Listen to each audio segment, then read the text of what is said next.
Hey, how you doing there? Glad you stopped by. Come on in, have a seat. I'll tell you a story that happened one time. Way back when I was in college, I was going to school to be a lab technician. I was probably 4 or 5 quarters into the program. Quarters, that's right. That was a long time ago. We used to cram all the information into shorter periods of time. But anyways, it was a little over halfway, or just at that halfway point through school, when we were going over the syllabus for the next quarter coming up. For that one, it was just starting. When the professor mentioned something about during this course, we would be taking phlebotomy. Well, for those that don't know, phlebotomy is where you extract blood from the human body by sticking a steel needle into a vein and withdrawing that said specimen. Well, in this course, we will be practicing on each other.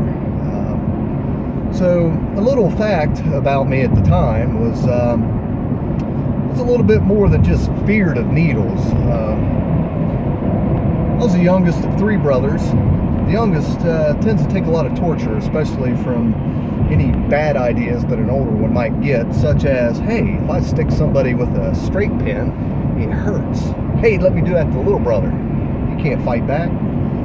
So there were times when I got chased around the house with a stick pin and poked. Well, that caused a little bit of traumatic experience, besides the fact that I didn't like being stuck by needles, you know. It hurts.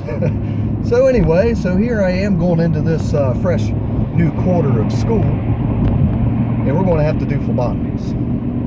Well, another known thing about me, got really good veins. Things pop out on my body. You want to draw my blood, you might as well just tell me to sit in the other room. You can put the needle on the hub and toss it in the other room. You're going to hit my vein, okay? So when the other classmates see this, they all want to stick and practice on me.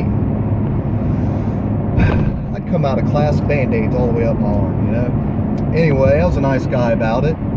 But here's the deal. You stick me, I get to stick you.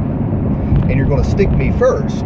And just depending on how that may go, may depend on how it goes for my turn, all right? So, with that said, we'd been through several experiences of drawing blood on each other, and things seemed to be going pretty good. But you had to test out of this here procedure by performing the procedure so many times and do a final procedure. So, it was that day. And I'm sitting in a chair being drawn by somebody that's drawing for their last time. And, you know, we get this one done, you get checked off, we can move on. So I'm sitting in that old chair. You might as well be sitting in an electric chair. I was getting pretty used to it. Still didn't like getting poked by needles much, and still couldn't just like watch it. So I've got my arm up on that cold slab of countertop material that, you know, is on this chair.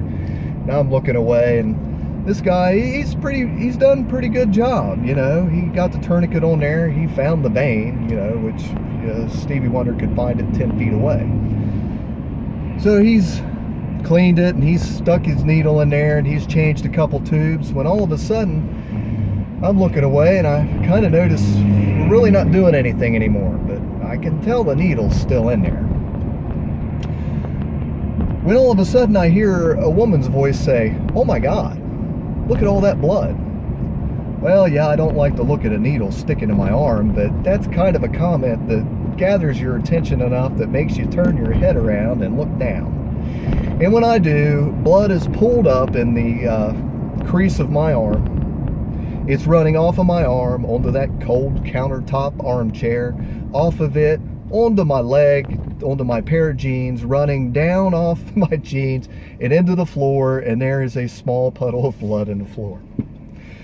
Well, the guy has forgotten that he needs the supplies to finish the stick, which are several feet away, and he can't reach it. So he's got this needle in my arm and knows that he needs some gauze and some cotton balls, Band-Aid and such. And anyway, so he's just froze cold like a statue with the needle sticking in my arm. And well, after you do that and all the pressure has been taken into the tube that's sitting in there and everything, it just kind of starts to run out from around the needle. Well, we had this professor, and let me tell you, she missed her calling in the Marine Corps. She was absolutely stern and vocal. When she hears somebody say, "Oh my gosh, look at all that blood," and I've looked to see the big puddle on the floor and on my leg and everywhere else, she comes over, sees that, and freaks out. I tried to make light of the subject, because when she looked at it and she looks at my face, the only thing I could think was, since there was this big pile of blood on my leg and in the seat and running off of the chair and everything, I said, "You should have seen where he tied the tourniquet." Well, that didn't help anything. She looks at him. At this time, somebody, another student, has actually grabbed this stuff to finish up. And as they lay it on my arm, he pulls the needle out. And she's screaming at him, "Out in the hall, out in the hall." So he goes out in the hall, she goes with him. You can hear yelling, not really what's being said, but you know. Anyway, I was okay with it, you know. Slapped a cotton ball and a Band-Aid on it. I was all right. Had a blood stain on my pants, but guess what? It washed out. Things happen. Never did see that guy again. He left that day. Next day of class, he wasn't there. He never come back. You know, I don't know if he ended up going into a different program or the same program at another place or whatever, but it was pretty traumatic for him. Why am I telling you this story?